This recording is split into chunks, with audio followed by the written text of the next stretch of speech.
Hello welcome back to mom and baby care tips.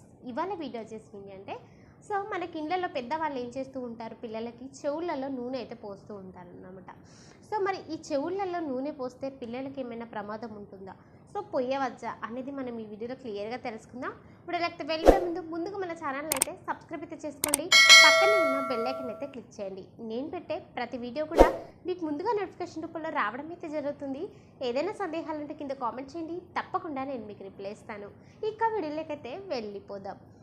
చిన్న పిల్లలకి మనం ఇండ్లలో చూసుకుంటే మన పెద్దవాళ్ళు చెవులలో నూనె పోస్తూ ఉంటారు.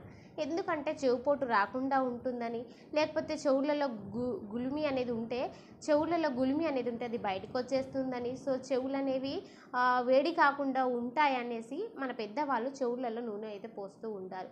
మన చిన్నప్పుడు నిజంగా మన అమ్మ వాళ్ళు అలా చేశారు. చాలా వరకు మనం హెల్తీగానే ఉన్నాం. కానీ ఇప్పుడున్న సిచ్యువేషన్స్లో మాత్రం అసలు పిల్లలకి చెవులలో నూనె పోయకూడదు.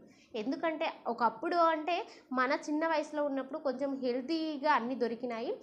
కొంచెం అన్ని రకాలుగా మనకి బెటర్గానే అనిపించాయి. కానీ ఇప్పుడు చాలా కెమికల్స్తో, చాలా ప్రోడక్ట్తో, చాలా చెండాలంగా అన్నీ ప్రిపేర్ చేసి మనకి చూడడానికి అట్రాక్టివ్గా రెడీ చేస్తూ ఉన్నారు.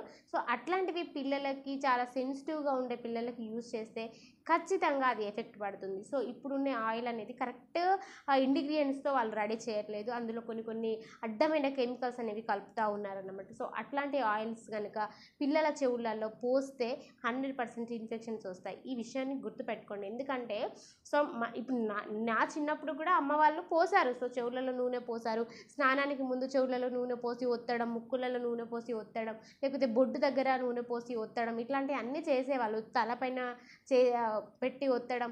ఇవన్నీ చేశారు. అప్పుడు మనం హెల్తీగానే ఉన్నాం. కానీ ఇప్పుడున్న సిచ్యువేషన్స్ అట్లా కాదు. ఎందుకంటే అప్పుడు హెల్తీ ఆయిల్, మంచి ఆయిల్ కాబట్టి అది మనం రెడీ చేసుకునేది. అండ్ బయటది కూడా కొంచెం హెల్తీగానే ఉండేది. మంచి నూనెలే దొరికేవన్నమాట. అప్పుడు మనకి కూడా ఏం కాకపోయేది. కానీ ఇప్పుడు అట్లా కాదు కదా.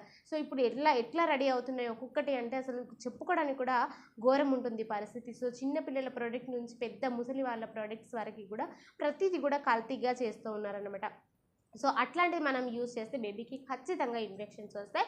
ఫ్రెండ్స్ మరీ చెప్తున్నాను. చెవులలో ఆయిల్, బొడ్డు దగ్గర ఆయిల్ అయితే పోయొద్దు. అందులో మీరు చెవులలో ఆయిల్ పోస్తే ఖచ్చితంగా ఇన్ఫెక్షన్ వస్తుంది.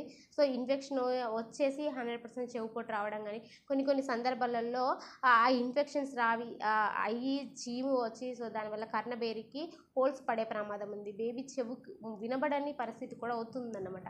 గ్రహించండి ఫ్రెండ్స్. ఎందుకు నేను మరీ చెప్తున్నానంటే ఒకప్పటికి ఇప్పటికి చాలా తేడా ఉంది. కాబట్టి కేర్ఫుల్గా ఉండండి. డాక్టర్స్ కూడా అదే చెప్తున్నారు. చెవులలో అలాగే బొడ్డు దగ్గర నూనె పొయ్యొద్దు అని చెప్తున్నారు. ఒకసారి అర్థం చేసుకోండి. ఇక మరొక వీడియో నేను మీ ముందుంటాను. ఈ వీడియో కనుక మీకు నచ్చితే లైక్ చేయండి, షేర్ చేయండి, మన ఛానల్ అయితే సబ్స్క్రైబ్ చేసుకోండి. Thank you so much.